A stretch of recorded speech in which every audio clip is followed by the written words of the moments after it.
देखिए, बहुत बड़ा विषय है प्रदीप जी। जैसे कि आपने कहा कि इसके पीछे एक कॉन्स्पिरेसी की जो आप बात कर रहे हैं, क्योंकि बहुत सी कॉन्स्पिरेसी थ्योरीज हमेशा रहती हैं।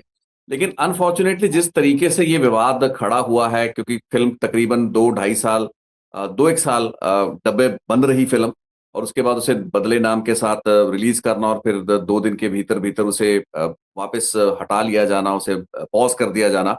सो पंजाब के लिए बहुत ही सेंसिटिव इशू है, और अब जिस तरीके की डिबेट को ये माम जनरेट घटनाक्रम कर रहा है, तो उससे लगता है कि एक जो नैरेटिव रहता है, राजनीतिक नैरेटिव है, क्योंकि बहुत से मुद्दे हैं। पंजाब कुछ महीनों में चुनावों का सामना करने वाला है, यहाँ पर बहुत से पहले से आउटस्टैंडिंग इश्यूज हैं, तो उसमें एक नया विषय आ जाता है जिसमें आप लगभग 40 साल पुराने उस पूरे इतिहास को दोबारा रिव्यू करना शुरू कर देते हैं, उन उन घटनाओं में मुद्दे तलाशते हैं। और आज एसजीपीसी एक रोष मार्च निकाल रहा है, उन्होंने अपने दफ्तर से लेकर डीसी के दफ्तर तक एक रोष मार्च निकाला। शिरोमणि गुरुद्वारा प्रबंधक कमेटी एक रोष मार्च निकाल रहा हो। तो लगता है कहीं ना कहीं जो पंजाब के असल मुद्दे हैं वो साइड ट्रैक हो रहे हैं।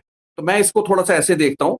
हालांकि फिल्म को सेंसर किया जाना, फिल्म पर प्रतिबंध लगना, उसे ना रोका जाना, उसके अपने मेरिट्स और डीमेरिट्स हैं। उसको क्यों बंद किया गया, क्यों नहीं उसको चलने दिया गया, वो एक अलग विषय हो सकता है। लेकिन ये राजनीति से जिस तरीके से जुड़ रहा है, या जुड़कर एक नैरेटिव बेस्ड डिबेट को जनरेट कर रहा है, मुझे लगता है कि उसके कारण हमें बहुत से वजहें मिलती हैं कि हम ये समझ सकें कि क्या इसके पीछे कोई और बड़ी कहानी तो नहीं है। क्या पंजाब के मुद्दों, या इस तरफ जिसमें कि एक धर्म से जुड़ा हुआ, एक क्षेत्र से जुड़ा हुआ मुद्दा, फेक एनकाउंटर्स, एक्स्ट्रा जुडिशियल जो किलिंग्स हुई पंजाब में, उन मुद्दों की सार्थकता आज भी है। वैसे पंजाब में एनकाउंटर भी लगभग 4 दर्जन के करीब एनकाउंटर हो चुके हैं पिछले इन 4 साढ़े 4 सालों में। तो ऐसा नहीं कि मुद्दे रेलेवेंट हैं, लेकिन क्या उनको एक फिल्म के नजरिए से ही हम चर्चा में लाएंगे? बड़ा सवाल ये है कि हम तस्वीरें और फिल्में देखकर, सिनेमा पर कोई घटना को देखकर हम उन मुद्दों की चर्चा करेंगे जो असल में शायद जमीन पर घट जरूर रहे हो, लेकिन कोई राजनीतिक पार्टी उनकी आवाज नहीं उठाती।